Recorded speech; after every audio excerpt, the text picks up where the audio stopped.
အံ့ဩဖွယ်ဆုကျေးဇူးကဘာအရရမှာရှိတဲ့ယူဒလူတွေဟာပင်တေကုတ်တိပွဲကျင်းပဖို့ယေရုရှလင်မြို့ကိုရောက်လာကြတယ်။သခင်ယေရှုရဲ့နောက်လိုက်တပည့်တော်တွေကယေရုရှလင်မြို့မှာရှိနေကြတယ်။သူတို့စုဝေးနေကြပြီးသခင်ယေရှုဂတိပေးထားတော်မူတဲ့လက်ဆောင်ကိုရဖို့စောင့်မျှော်နေကြတယ်။ပတ္တခါပွဲကျင်းပနေချိန်မှာပဲဖျားသခင်ပေးတဲ့လက်ဆောင်ရောက်ရှိလာတယ်။အစမှာတော့လေပြင်းမုန်တိုင်းအတန်လိုဖြစ်ပြီး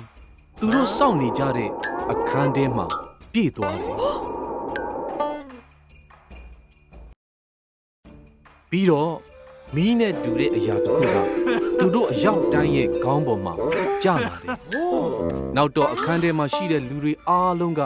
ဘုရားသခင်ရဲ့တန်ရှင်းသောဝိညာဉ်တော်နဲ့ပြည့်ဝသွားကြတယ်။တန်ရှင်းသောဝိညာဉ်တော်ကသူတို့ကိုဘာသာစကားအမျိုးမျိုးပြောနိုင်ဖို့တကိုးကိုပေးတယ်။ကဘာပေါ်မှာရှိတဲ့အခြားအရက်ကယူဒလူတွေဟာ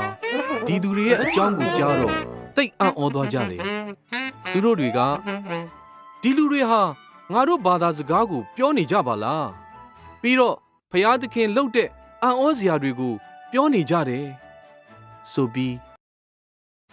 ဒါနဲ့ပေတရုကဒီလိုရှင်းပြလိုက်တယ်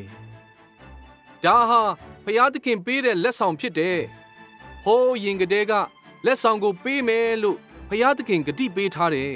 ။မေရှိယသခင်ယေရှုအားဖြင့်ဒီလက်ဆောင်က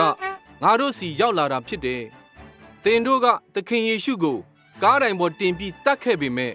ဖျားသခင်ကသူ့ကိုသေရာကနေပြန်ရှင်လာစေခဲ့တယ်။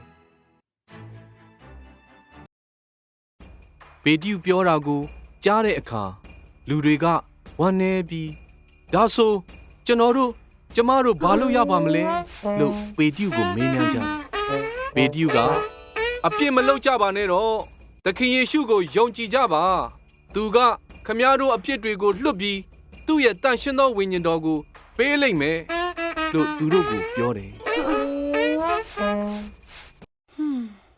အဲ့ဒီနေ့မှာပဲလူအယောက်ပေါင်း3000က